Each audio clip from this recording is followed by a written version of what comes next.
Welcome back everyone to my Let's Play of Final Fantasy III for the Nintendo Famicom system. Last episode ended with Gutsco, the thief, stealing the two dwarven ice horns and then fleeing to the fire cavern up north here. So now we're going to have to follow him there to get back those horns before he makes it to the fire crystal and abuses its power. I'm going to stop with this chocobo first real quick. I'm going to clear up some inventory space by showing off what the fat chocobo can do. So you get there and you can store items, or you can select the take command and you can take back some of the items that you stored with him. We're just going to store like that lightning spell, that shuriken, this elixir, because that's not going to be used. Just to clear up a little bit of inventory space, because we're going to be short on inventory space in a little bit. Not that there's a lot of treasure in this area, but we're going to have to change jobs after this because we're going to get the fire crystal. So, heading into the molten cave here. So, it's hot, obviously. But surprisingly, some of the enemies are actually still weak to fire, like both of these enemies here. The balloons and the red marshmallows. Now, all the other enemies will be weak to ice, but yeah, it's still surprising that there are some that are weak to fire. Luckily for us, though, we're strong against fire, at least when we walk through the lava. We won't be taking damage like we did in Final Fantasy 1 and Final Fantasy 2, although the bad thing about that is, at least in Final Fantasy 1 and Final Fantasy 2, when you walked over damage tiles, you wouldn't get into random encounters. Here, because they're not really counting as damage tiles, we'll still run into random encounters as we run through the lava. So, now, we aren't protected from fire really well in terms of fire attacks. Now, Fang is, because he is wearing that ice helmet. That gives us some protection from fire. But other three characters, well, they're going to take a lot of damage from fire attacks. And that's what makes the boss of this cavern a little bit tough. But I'll show you a good way to take him out. So, but we'll get there when we get there. One thing you could do is if your characters are a little bit higher level, maybe about 2 levels higher, I'm at level 15, you can go back to Gishel and you can get a level 3 ice spell. That'll help, but it's not necessary. I didn't do any like level grind and I won't have the charges to use it. So, but the Ice 2 Blizzard will be good enough. So, but now let's grab that treasure, head over to this side over here, grab some more treasure. This is a small little cavern, it doesn't take too long. 5 new enemy types in here. Only one is really deadly though. Not these guys. These guys are weak to cold, though. The only ones who are weak against fire are the balloons and the red marshmallows. The balloons can be kind of deadly because, like other balloon enemies, if you deal damage to them and don't defeat them, their next turn they're going to explode and deal a lot of damage to your characters. So, that's why if you noticed I was trying to single target them with Tupelo spells. For these guys, I don't mind multi-targeting, because if they're not defeated, they're not going to have a very strong counterattack. So, but just take them out with your weapons. Speaking of weapons, Fang will end up getting another elemental sword in this dungeon that'll make him really good against monsters. So, as soon as we get down onto the next floor, one of the first treasures we pick up. So we're going to just stick on the right side here. We have to pass under that like waterfall of lava there. But before we do that, we have to clear out this right side of treasure. Now this Myrmicolion enemy, it's like the swap of the Chimera enemy. And the buff, that one is the deadly one. Because what that monster can do is it can sometimes turn you into stone with its physical attack. So you want to try to take care of it as quick as possible. So we just focus all our power on it, finish it off before it can hurt us. And these other guys, they're just, like I said, not a problem. So, just take them down. We can split up our Blizzard. Baby Moo still using those staffs. So as you can see, the enemies in here are weak to fire, mainly ice. So there was no reason for us to buy that light staff. Because once we get the new job classes with the fire crystals, we won't be using white mage anymore. So yeah, no point in buying that staff because not really running into enemies that are weak against lightning. Let's head down here, grab this treasure chest, and we get the ice blade. We're going to equip that on Fang. Remove the serpent sword. Now he has an elemental ice sword and an elemental fire sword. Now, even though the enemies, some of the enemies are like strong against fire, the ones that are weak against ice, it doesn't matter that you're hitting them with a fire sword, because the weakness takes precedence over a strength.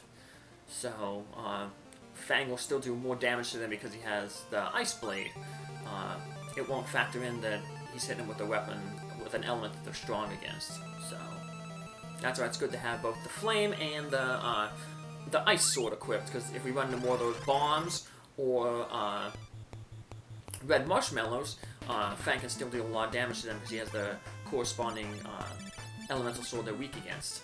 So just like how Baby Moo has staffs that can attack both weaknesses of all the enemies, now Fang does. We still want to keep that serpent sword, even though it's the weakest of the elemental swords, because the next boss we're gonna come across after this cave can shift his weaknesses. So when he shifts his weaknesses to thunder, obviously we're going to want to have a thunder sword that we can exploit that weakness on.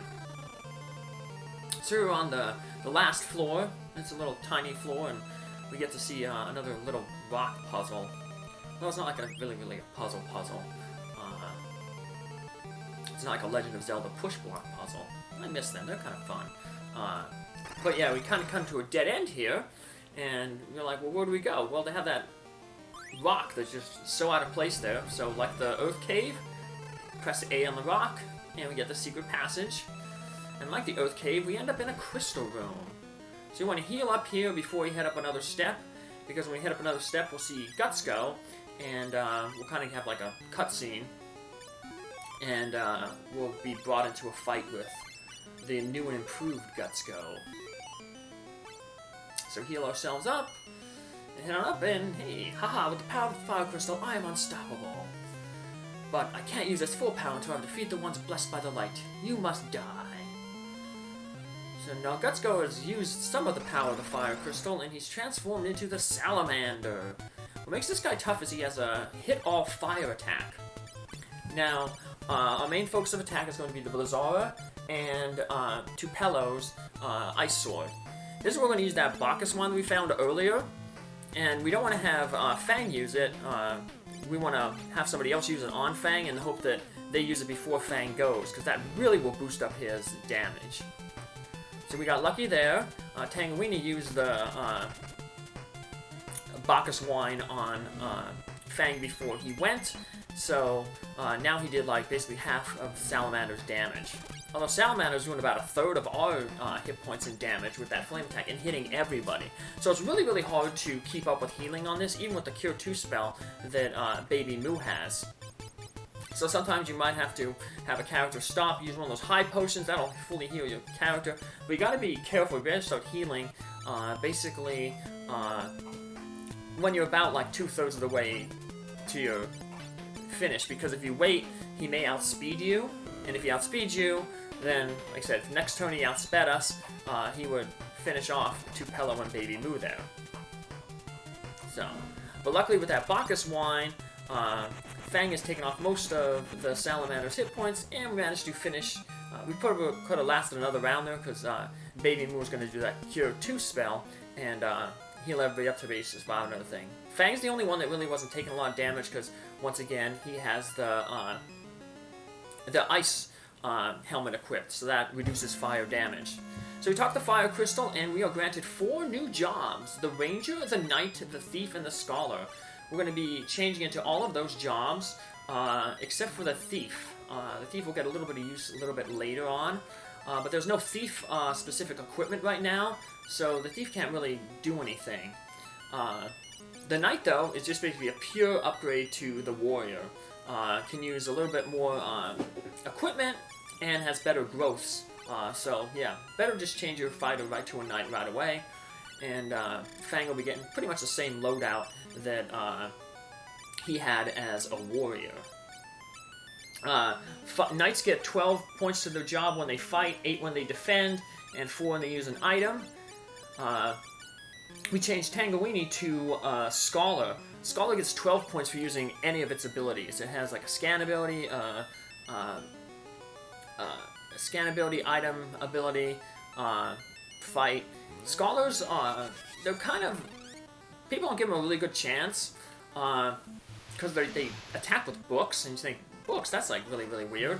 But the interesting thing about that is all their books are elemental, and they can really exploit elemental weaknesses. So this guy appears, he tells that Tokel's under attack again, and we need to head back there. He tells us only a scholar can overcome Hind's weakness. Hind, we were told earlier, is that wizard of Argus who basically attacked the king, overthrew the king, and then went to the living forest, corrupted the elder tree, and is making it his floating castle. Our treasure's yours, follow me and behold the dwarven moonwalk. Like that old singer Michael Jackson, made famous with that moonwalk where he walked backwards. So, a little bit of pop culture there, reference.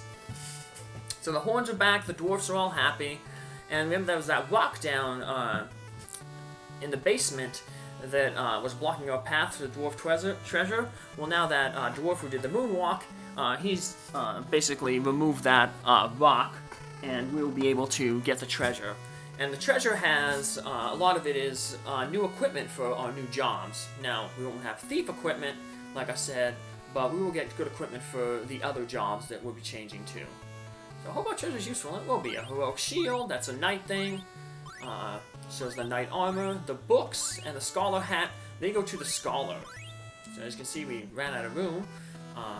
Equipped some stuff on Fang and the scholar, Tangeweenie.